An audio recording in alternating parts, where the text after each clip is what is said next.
Hello and welcome to the NixyPod podcast.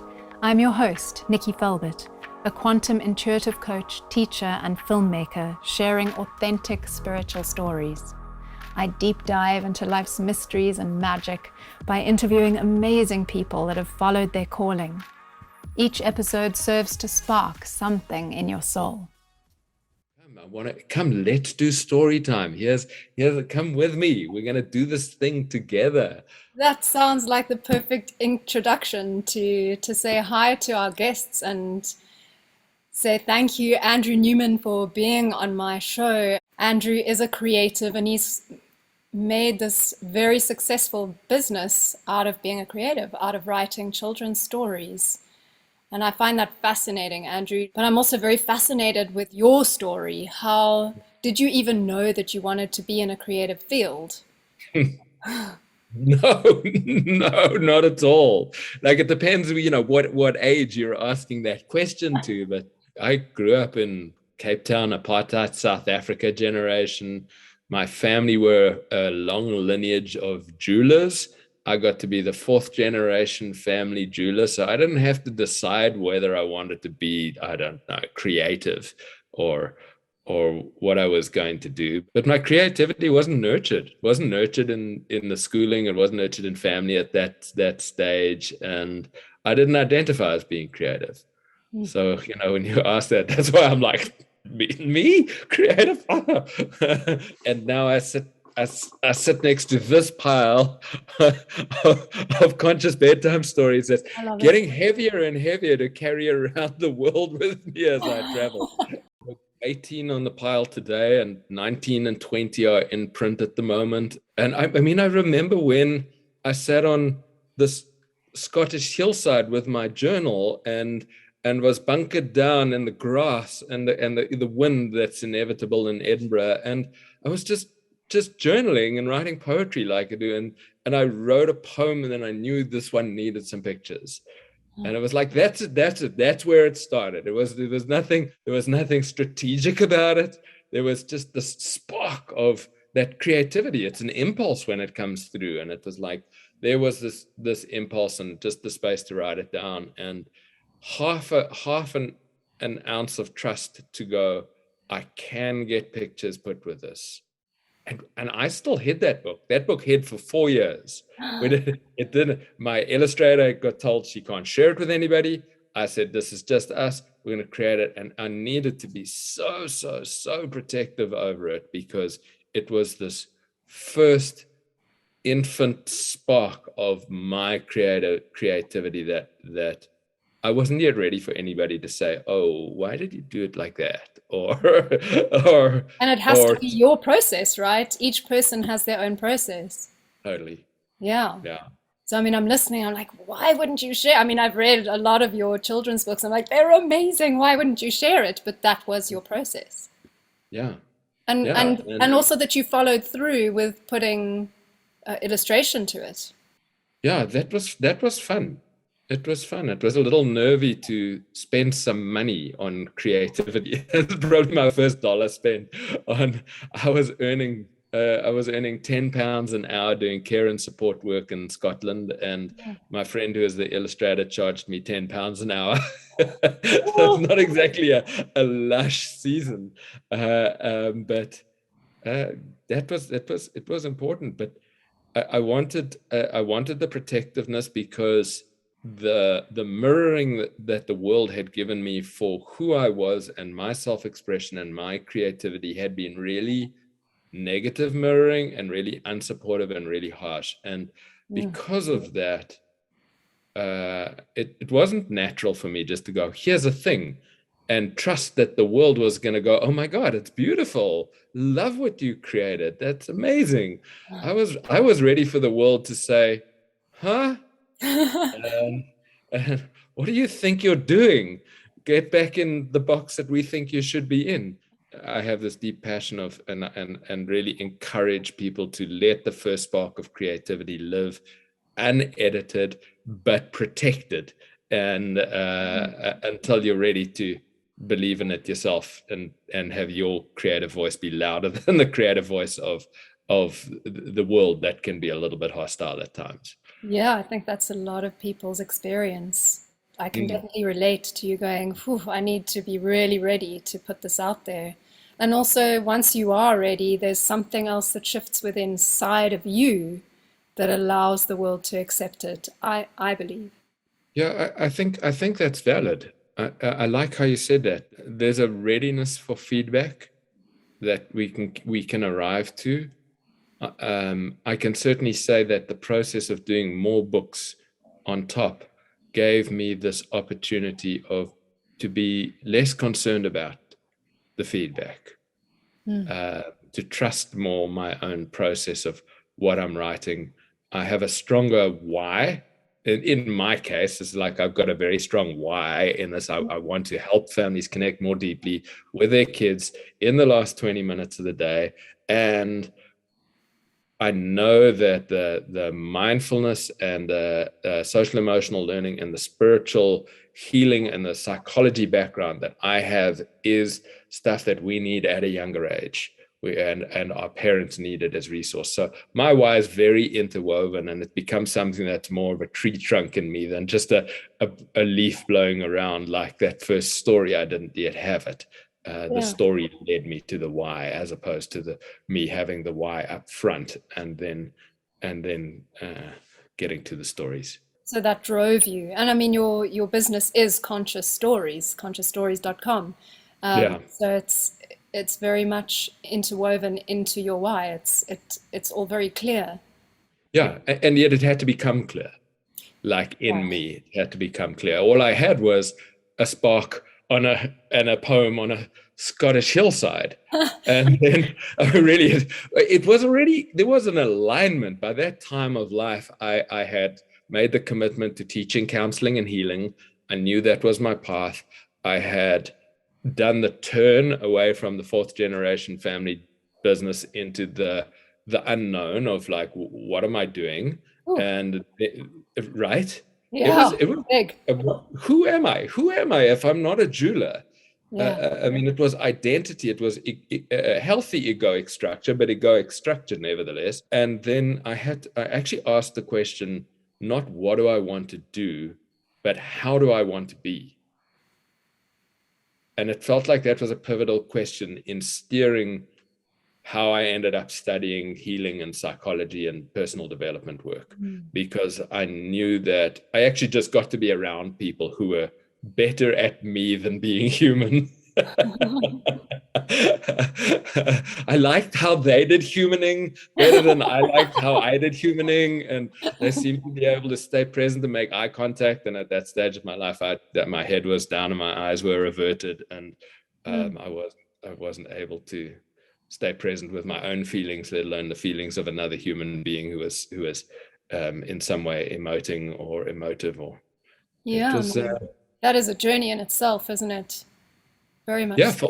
for all of us, I think, Yeah. but more so when we've grown up in an environment that doesn't just nurture it right from the start. Mm. And you can hear the echo to me going, give this to the kids young so that they've got what I didn't have, so that they don't have to do all the adult learning that I had to do as an adult. But Yeah. And that makes so much sense. You know, we often find ourselves doing something from our childhood wounding. It's like that's what drives us. yeah, And it's certainly true for you. Yeah. And it's definitely been true for me in different aspects of my life as well. Yeah. seems to be part of the mechanism. Yeah. um, and it's good. It's right that we learn to heal ourselves and then graciously want to heal the world of the same thing that we experienced. Yeah. And your books are very light and beautiful, but it is actually working with trauma in a happy way, Right. healing those wounds for parents who have kids and for the kids themselves when parents are interacting and spending that one-on-one time with their kids. Yeah, and so let me give you a couple of the titles just to contextualize what you just said there. So, the Home for Sensitive Butterflies I love is she isn't that great? She's gently inviting sensitive souls to settle at home on Earth. It comes straight out of some of the characterology, personality type studies that I've done, because there is a personality type. We know those who our sensitive kids are and what they struggle with. Yeah. The hug who got stuck, which is our kids' favorite in the collection, teaching children to access their hearts, get free from sticky thoughts.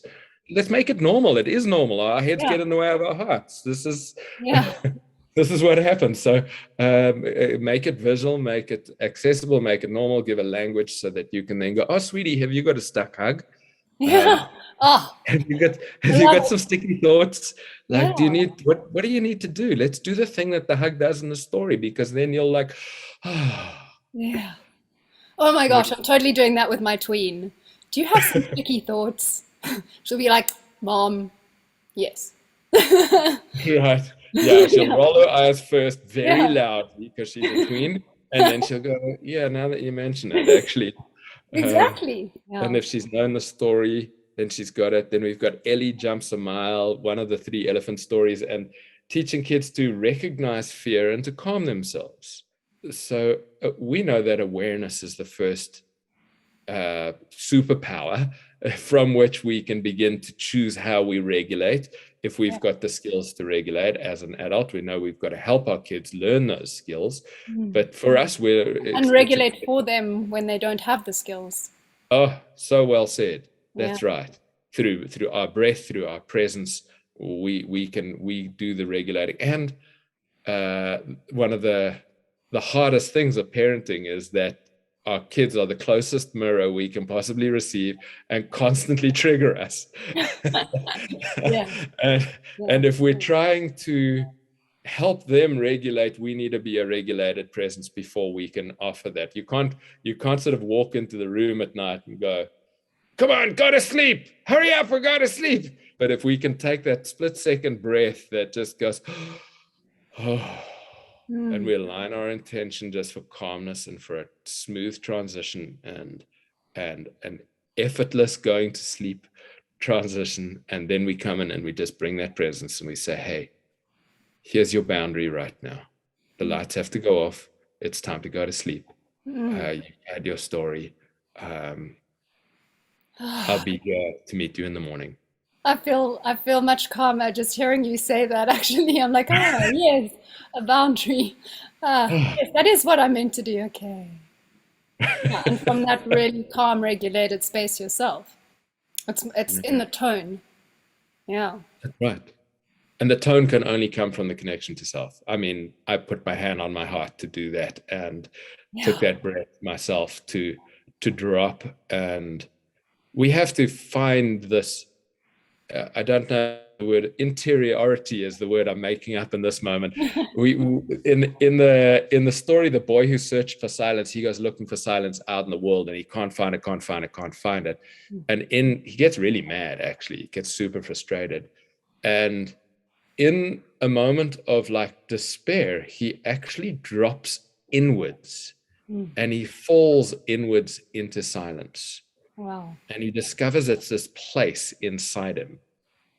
And if you've done any embody work, whether it's yoga or whether it's breath work, there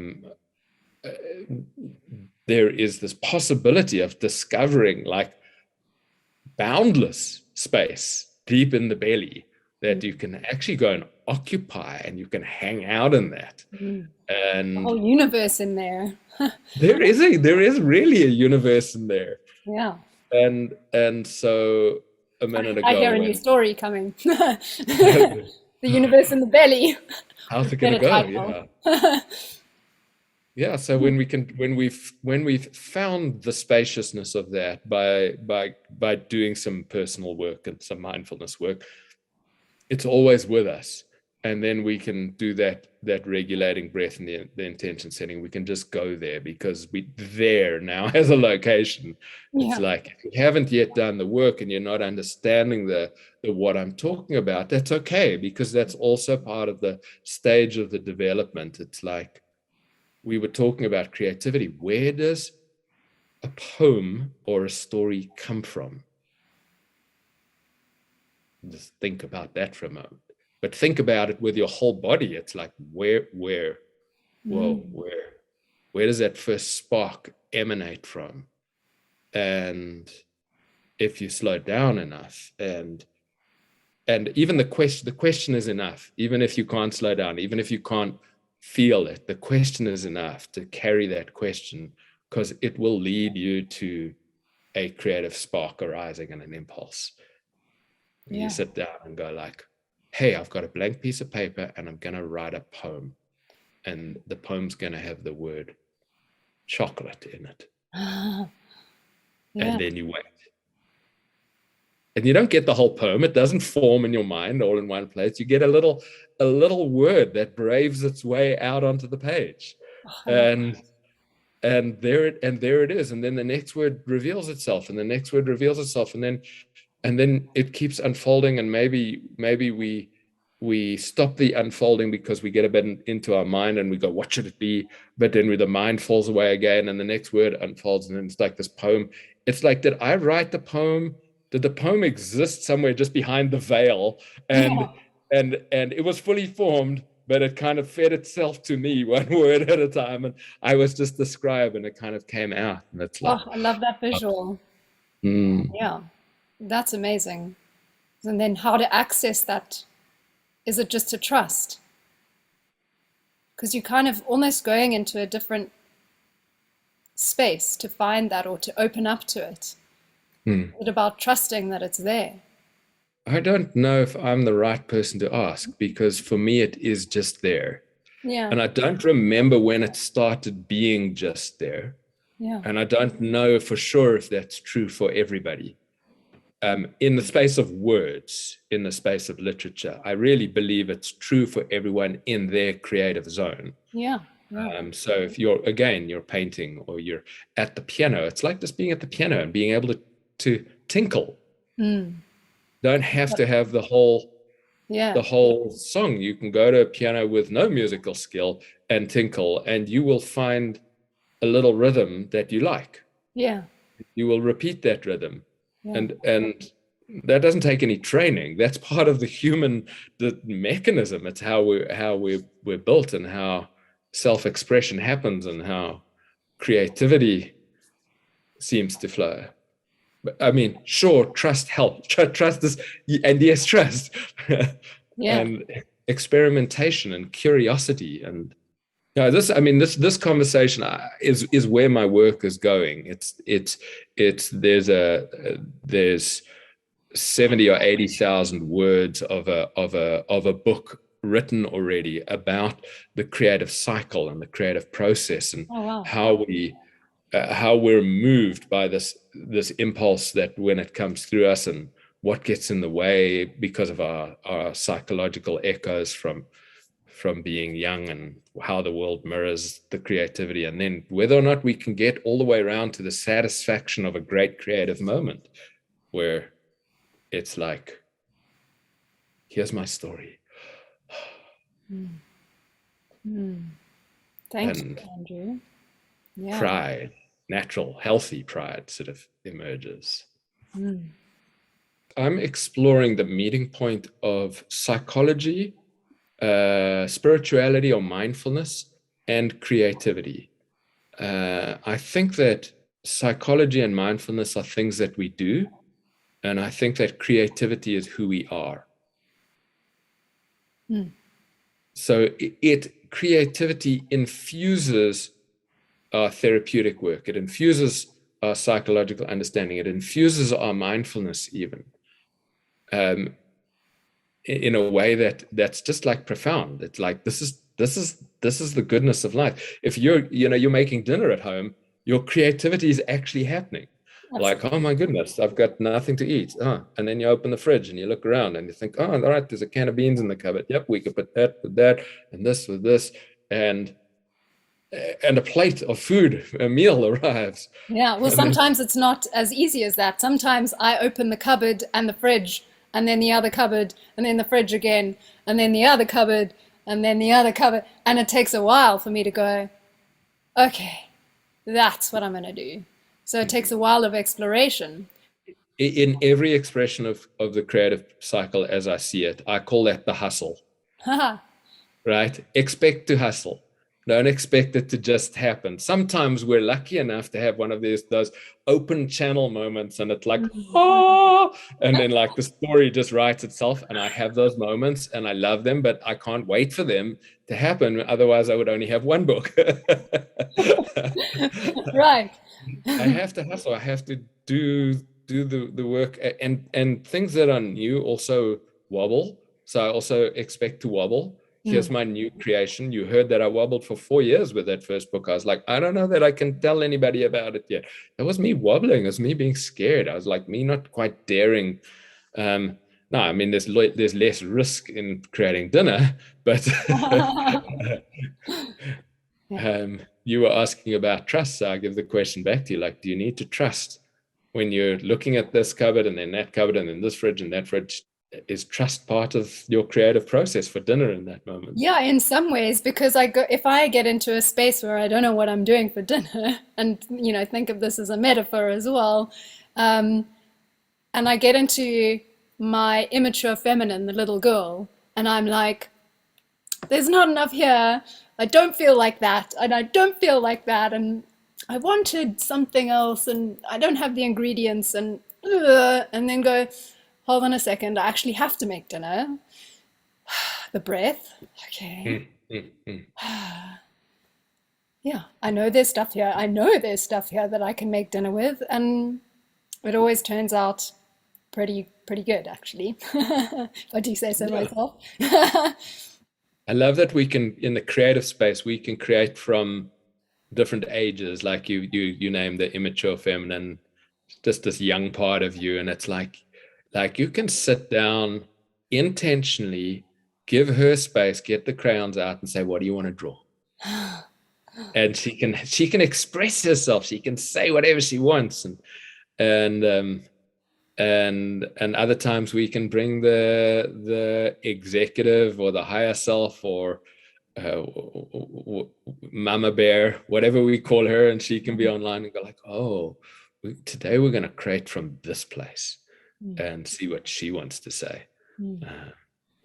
This is a profound part of my healing journey, was that I tripped over Reiki. It was a wonderful discovery, and I took it into a playful space, and then decided I needed to learn more, and was very, very lucky to find a training program with the Barbara Brennan School of Healing. And one of their core subjects is creative arts. Doesn't occupy a big amount of hours, a large like time. It reconnected me with this seed and let me play across times and ages, and it's so integrating to have the little young inner self have time and space that where she's not made wrong for showing up, or he's not made wrong for showing up, where it's like, okay, you're definitely here. What am I going to do? Chase your way? Where are you going to go? Like, Yeah. it's so nice that you're here. It's like sometimes I need you to be in the back seat with your seatbelt on because dad's going to drive. Yeah, most of Um, the time, but yeah, use and that that's creativity. really useful to be able to do that internal narrative and just go, oh, I feel how young I feel right now. That means that little Andrew's, I call him Andy. Andy's driving. I'm like, hey Andy, so glad you're here. So glad you're here. I mean, you take on so much. I see you trying to protect me. I got this. Why don't you hang out in the back? Just put your belt on. You'll be good. We got this. I got this. You like. Yeah, absolutely. And that's what I do with my clients as well, is teach them to do that. Right. So it's big. It's big to even know that you can do it. Yes. Yeah. That's well said. It's big to even know that you can do it. Yeah. So I'd love to hear a story from you. I'm Mm. going to put it into a separate podcast for people to watch on YouTube, and really to understand and see how magical your stories are and how they filter into your psyche in such a light, beautiful way, without by using your heart, by capturing the heart. Well, wonderful. Well, the story that I would like to do, where did it go? Is the one, the home for sensitive butterflies. It's my new favorite. It's also my newest. So that's why I want to share it. I'm like, it's still like birthing in the world, but I have trust and faith and confidence in it. And she's beautiful and delicate. And just a little bit of the origination of it. I mentioned that I studied personality patterns, and one of the personality patterns is very much characterized in the story. And we can talk better about it afterwards. But I had spent some time with a dear friend who exhibits so many of the characteristics of this pattern. And you meet her through the story. You even meet her the moment I tell you the title of the story. And, the home for sensitive butterflies. She's delicate, and she's light, and delicate is good. Delicate is good. Let's be clear about that. I love that. Yeah. And these sensitive souls who are in amongst us and in our families and in ourselves and in these places are highly creative, and deeply spiritual and detail oriented. They perceive the world with a level of like fine detail. The detail of the butterfly's wings, right? It's that level there. Can you imagine if this isn't you and you don't really recognize this in yourself? Just imagine what it's like for the person who perceives the world in that level of detail all the time, like the multicolored lines of the butterfly wing. And imagine how overwhelming that could be for them, right? Just so that you have a sense of like empathy and a bit more understanding of what their world is like. We don't all look out through the same eyes and through the same heart. We have different experiences that are framed by our childhood and our infancy and our wounding and our families of origin and our society that we're in, and that it sets up these perspectives that say the world is safe, or the world is safe in this way, but not in that way. And so we just like, hopefully this story is in service to particularly to the sensitive butterflies, but to those who have to care for, work alongside, parent the sensitive butterflies. Now we know a little bit. Just read the story together. The story's got the medicine inherent in it, that you don't need to know how to do anything other than read a story, do the breathing. and then there's a super little fun thing right at the end. Every book has an activity page, but this one has a non-activity page. It's our very first non-activity page. And we just simply lie down and open your arms like wings and imagine the sun just warming your body, and take 10 slow deep breaths, and maybe you turn to your friend and you go, hey, I'm just going to do nothing for 10 breaths. Would you like to join me? We're like, I feel like as adults, we need to have this page open on our desks to remind us, go and lie on the grass and take 10 breaths. Then you can come back. Yes. And if there's an inch of snow outside, like there is where I am, just imagine it. Imagine. This is the power of imagination for regulating the nervous system and the body in a beautiful way. Andrew, thank you so much for your understanding, for your beautiful words, for the way that you've put everything together, and help me understand your process, which is it's really helpful as a creative myself. So thank you for your story. Thank you for you. Oh, my great pleasure, Nikki. And thanks for just welcoming me in and hosting me and letting me be the guest. And it just, this is the power of invitation, that I feel like so much has come out of me in our conversation. This isn't rehearsed, and I got to do that because you offered the space, and the invitation said, hey, come on in, and engaged, and I'm making a note of that because I think that it's something I want to write about, and it feels important that we practice the art of invitation. Beautiful. Thank you. If you enjoyed this episode, please write a review and rate the NixyPod show. It helps to get this information out to more of our soul tribe. Thank you for listening.